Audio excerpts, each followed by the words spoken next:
vivir lo sobrenatural. Eso es lo que el Espíritu Santo quiere para nosotros. Por eso, en este tiempo especial, ayunamos y buscamos la presencia de nuestro buen Dios. Les compartimos el tema de hoy. Bienvenidos. Hola familia, muy buenos días. Bienvenidos a este tiempo en nuestro segundo día de ayuno. Un tiempo donde queremos como familia e iglesia crecer en nuestra vida espiritual, pero sobre todo aprender a vivir en lo sobrenatural. Antes de arrancar con el tema de hoy, vamos a orar. Padre Celestial, te damos infinitas gracias, Señor, por las misericordias que tú tienes para con nosotros. Gracias, Padre de los cielos, por regalarnos este nuevo día, Señor. Un nuevo día, Padre amado, donde queremos, Señor, acercarnos más a ti, donde queremos menguar nuestro corazón, Padre amado, para que seas tú morando en él, para que cada día nosotros podamos ser hombres y mujeres, Señor, que hagan tu voluntad, esa voluntad que es buena, agradable y perfecta. Te pedimos, Espíritu Santo de Dios, que seas tú abriendo nuestro entendimiento para que la palabra que vamos a estudiar en este momento sea llegando a nuestros corazones y haga rema en él. Te alabamos, Padre amado, y nos quedamos en tu santo nombre. Amén. El día de hoy vamos a hablar sobre un personaje que encontramos en el Antiguo Testamento.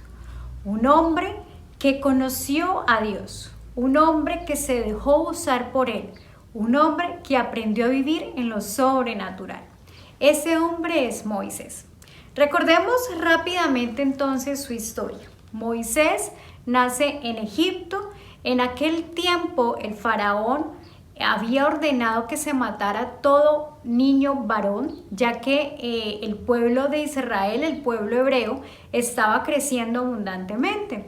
Entonces, la madre de Moisés decide colocar a su hijo en una canasta sobre el río Nilo y es allí donde la hija del faraón lo encuentra.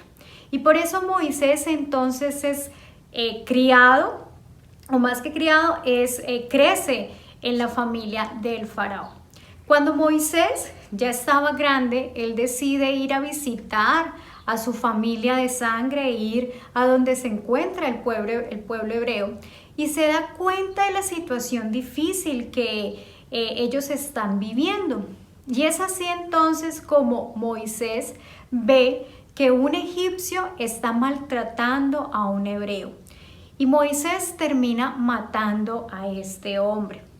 Aquí entonces podríamos deducir o intuir que Moisés ya había tenido una revelación por parte de Dios de que iba a ser usado para liberar al pueblo de Israel.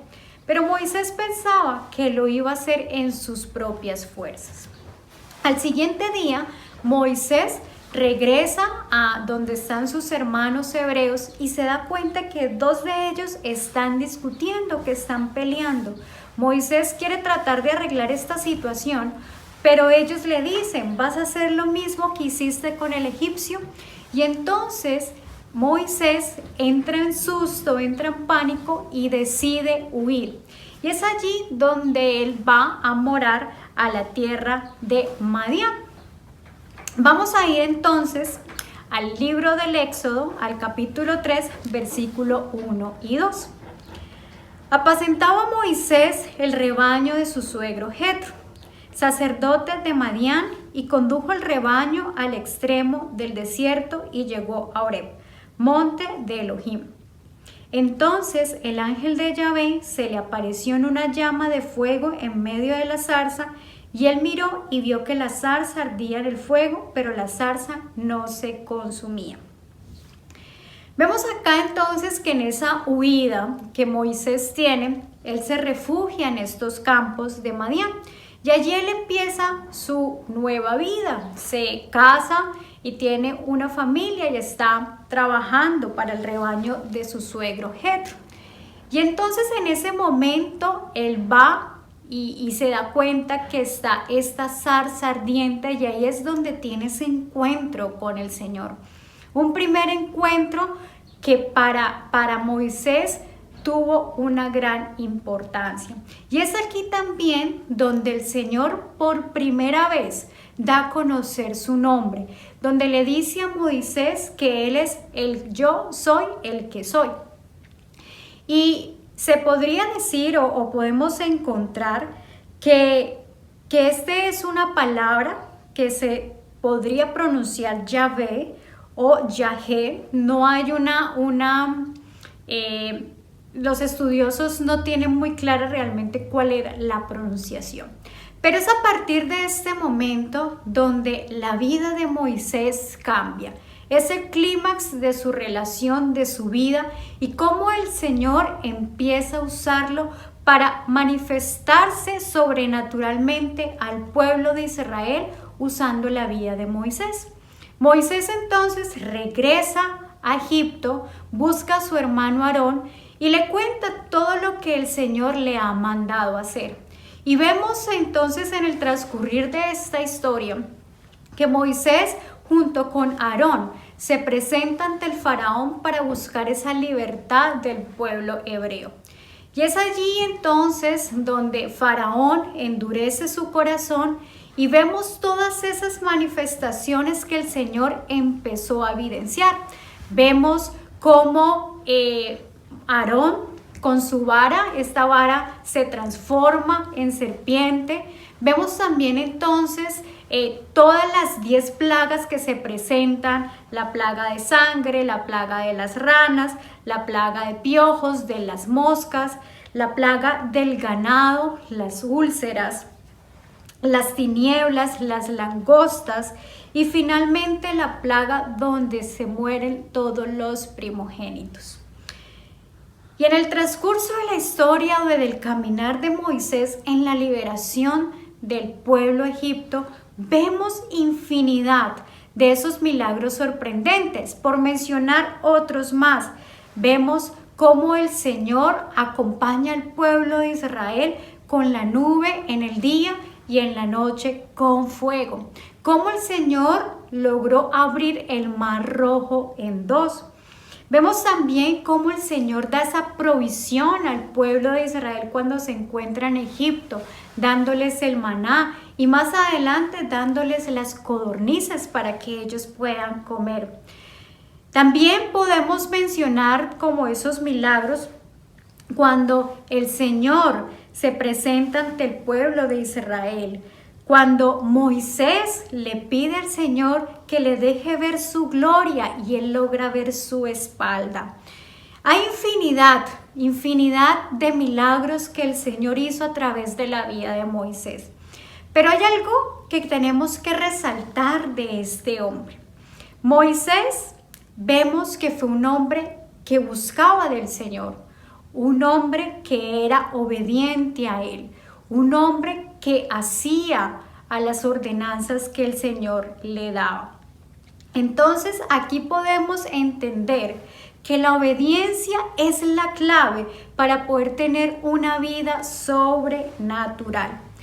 En el libro del Éxodo, en el capítulo 33, versículos 18 y 19, vemos cuando Moisés le pide al Señor que le deje ver de su gloria. Y es algo muy interesante, porque ya Moisés había visto todos los milagros sobrenaturales que el Señor estaba haciendo. Sin embargo, Moisés tiene ganas de más, tiene hambre de conocer más del Señor.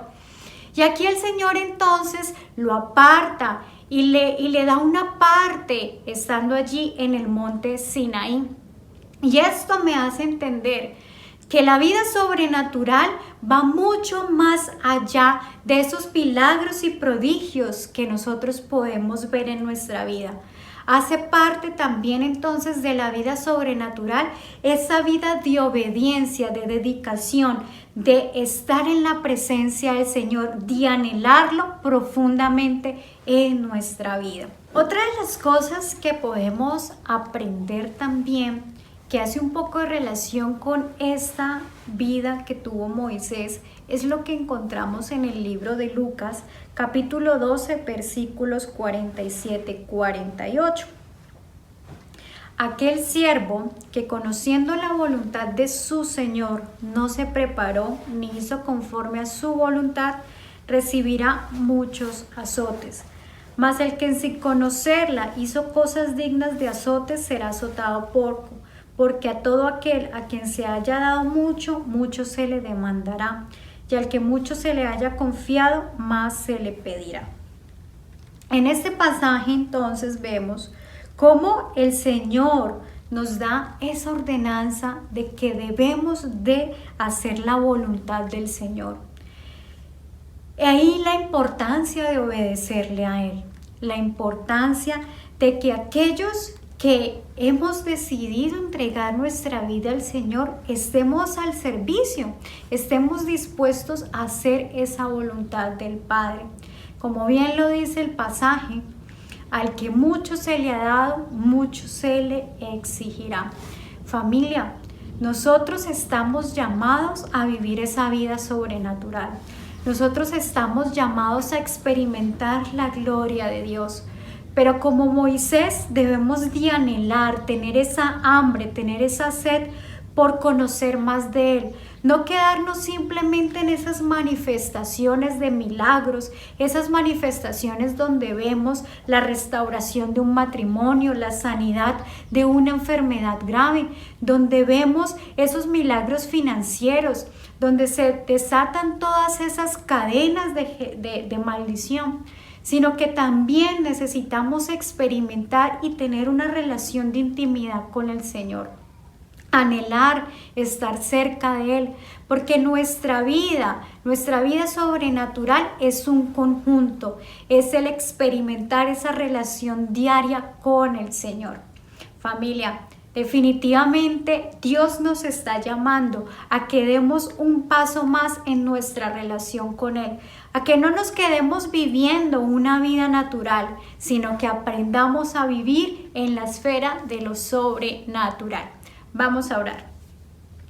Padre Celestial, te damos gracias, Señor, porque cada vez que estudiamos tu palabra, mi Dios amado, cada vez que escudriñamos tus escrituras, Señor, entendemos aún más ese propósito que tú tienes para cada uno de nosotros, Señor. Hoy a través de la vida de Moisés, Padre amado, tú nos enseñas a que tenemos que anhelar profundamente el tener una relación diaria y permanente contigo, a que tenemos que hacer que nuestra vida sea un milagro, provocar esos milagros en nuestro día a día. Hoy te pedimos, Padre de la Gloria, que aprendamos, Señor de los cielos, a escucharte, para sí mismo obedecerte, porque cuando hacemos tu voluntad, Padre de los cielos, podemos llegar a vivir esa sobrenaturalidad que tú ya has determinado para cada uno de nosotros. Te damos, Papá, infinitas gracias, Señor, porque tú, Papá amado, siempre enderezas nuestro camino, porque tú, Papá de los cielos, nos llamas, Dios amado, a que caminemos en esa unidad con Dios el Padre, Dios Hijo y Dios Espíritu Santo. Te pedimos, Dios hermoso, que seas tú llenando este día de tu bendición, que seas tú reargudiendo nuestros corazones, que nos inquietemos, Padre de los cielos, por conocer más de ti, por vivir, Padre celestial, todas esas manifestaciones que tú nos das al recibir el poder de tu Santo Espíritu. Te alabamos, Dios hermoso, te glorificamos y nos quedamos en tu bendición. Amén. Familia, que tengan un excelente día. Recuerda compartir estas temáticas y nos vemos en una nueva oportunidad. Chao, chao. Recuerda, su palabra nos dice, Jesús les dijo, si puedes creer, al que cree, todo le es posible. Marcos 9:23. Tu familia Iglesia, este camino te ayuda a crecer y a creerle a Él. Juntos vamos a vivir en lo sobrenatural. Gracias por acompañarnos.